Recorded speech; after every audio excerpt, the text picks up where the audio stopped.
السلام عليكم خوتي خواتاتي، كي دايرين لاباس؟ ان شاء الله تكونوا بصحه جيده. واليوم جيناكم بواحد الوصفه، هذه ماشي وصفه هاد الغديوه ديالي، حبيت نصورها معكم وندوزو الطريقه ديال التحضير. اول حاجه درنا الكاسرونه تسخن، درنا فيها الزيت، كنزيد عليها البصله، نخلوها طيح شويه. من بعد ما طاحت البصله نضيف لها الثومه،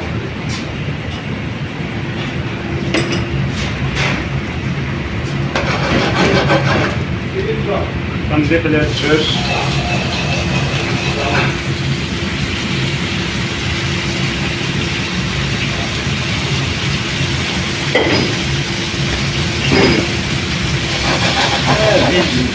كنحركو الدجاج،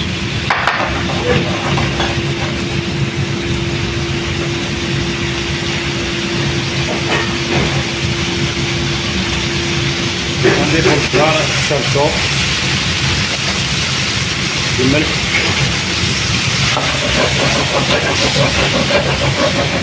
كنخلوه يطيب شويه.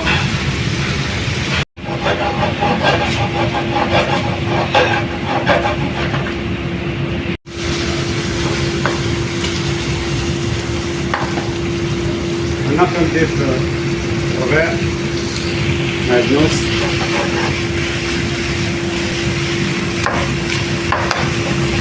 كنتركوه شويه بين ما طاب شويه، ونزيد عليه لي فار. هنايا خوتي طيب لي فار، دابا نديرو الفرن الدجاج، غنضيف على صوص بيستو،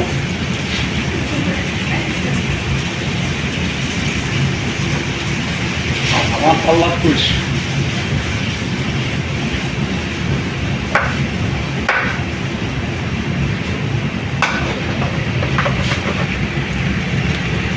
غنتركها فوق النار حتى طيب، في الاخر نزيدها الفرماج بارميزان. هنا خوتي كنزيد عليها حوالي 5 المعالق ديال الكريم فريش على هاد الطريقه. كنحرك مزيان،